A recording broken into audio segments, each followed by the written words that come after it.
Hey, welcome to FliteTest. I'm Josh, and this is Josh. Hey. And you know, a lot of times on the show, we basically just take the plane, put it up in the air, and start flying. Yeah. But there's a lot of noobs out there that just don't know what to do before Just that. getting into the hobby. Yeah. And we've neglected. We've said it in the past in a lot of different episodes, but we want to combine some stuff. Yeah. So today we're going to give you 5 good tips, some newbie do's and newbie don'ts. Nice. Newbie do. Like Scooby-Doo? Sort of. I like that. I just dated. That's pretty good. All right, so number 1, always remove the prop when setting up your plane or fixing it. Don't take any chances. Bad things will happen. It's hard to fly without thumbs. You power things on, you're moving sticks around and everything. Say your ESC just calibrated or just activated, you don't know that. And you touch it and actually go, especially on the DX6i, you go to reverse something and you hit the throttle. It's really easy to forget. It's really easy. It's really easy to forget. Just don't take any chances. It's not worth just take the prop off. You can always put it back on when you're ready. Even if it doesn't go. hit you, it could hit a little puppy somewhere. Is it somewhere in the world? Yeah, somewhere. It could fly to Australia and hit a puppy. Number 2. Yeah. Don't ever have any exposed wires on the inside. No exposed wires. Especially around the ESC. Yeah. A lot of times when the ESCs come, there's like a little barreled area that kind of flares out. You know, it's where they roll the barrel so you can stick the male end into the female end easier. That's a little bit heavy for our audience, but go ahead. Sorry, okay. Long story short, that exposed metal there, if it touches the other stuff, you can kiss your ESC goodbye. Yeah. Basically, we're wanting to send the right amount of power through the right vessels, so to speak. And when you cross them, it puts too much power through one place. And yeah. You don't have to get scientific. It blows it up. Yeah. Yeah, and it's bad because then you call the manufacturer and you're like, I have a bad ESC, and they're like, well, did you touch the metal? And he's gonna say it's your fault. Yeah, and then you get mad at them. And you're gonna cry, and then your prop's gonna fly off and kill some puppy in Australia. It's not gonna be good. Oftentimes, they give you little pieces of heat shrink tubing actually in the kits. That heat shrink tubing is actually for going over your wires. Once you got the motor running correctly, and by the way, you know how to make a prop go the other way on a brushless motor. How do you do that? You reverse it. You reverse. Take any 2 of the leads, it does not matter, and just reverse the 2 leads. Life is good, and the prop will go the other direction. Once you're happy with the direction, everything is good, simply seal that off with an insulation wire. If you don't have that, tape, hot glue, anything is better than just leaving them exposed. Sorry, I needed the charger. We used to be a lot more professional around here. That was a little awkward. We can cut it out. All right, number 3. Now, when you're actually in the air and you start to get in a little bit of trouble, you're worried about crashing, first thing you want to do, throttle back, Jack.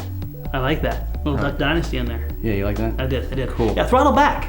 It gets us slow, doesn't it? Yeah, a lot of times the first instinct is try to get out, move left, right, whatever you need to do to get out of the situation that you're in. The first thing you want to do is throttle back, because for one thing, it just cuts down on your speed, gives you that much more time to make the corrections that you need to make. And also, speed could be part of your problem on why you're out of control in the first place. That's right. So if you're diving down and it's going, all that wind, the plane's not meant to fly at that speed, weird things happen. Yep, throttle back.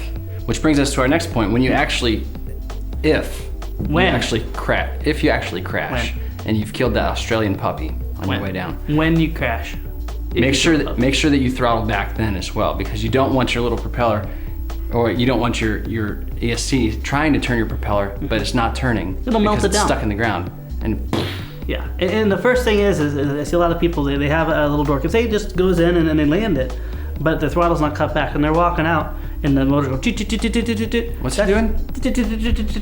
Like that. Cool. All that is saying, I'm gonna melt down, I'm gonna melt down. So just throttle back, save your money. We're all about being cheap here. We don't want people to lose their electronics. You're laughing at me on the inside, aren't you? The I'm gonna melt down song threw me for a loop. Sorry. I'm sorry. The 80% rule, number 5. This is our Swedish friend's contribution. That's right. I don't live by it at all. He doesn't. I hate the 80% rule. He condones it, but he doesn't live it. He's kind of a hypocrite. Don't ever fly with less than, when you've used up more than 80% of your battery power. Less than 20% is a bad thing. The way our Swedish friend explains, if you have a 1,000 milliamp battery, yeah, don't fly more than 800 milliamps out of that battery. Okay. If you fly to the point where the LVCO, which is low voltage cutout, kicks in and you're going around just barely staying in the air full throttle, you're already doing damage to your batteries.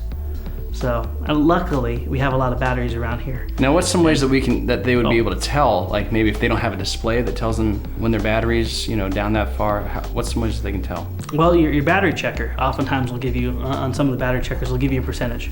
So if it says 20% left, don't fly it. Put it back on charge. Right. So if you have a battery charger, and usually most battery chargers now have a display, they show you how many milliamps you put in. 80% of the capacity, if it goes back in, that's roughly your charge time. You can take that time that you flew, know that you flew roughly 80%, and say, okay, this is why I gotta set my timer to. Okay.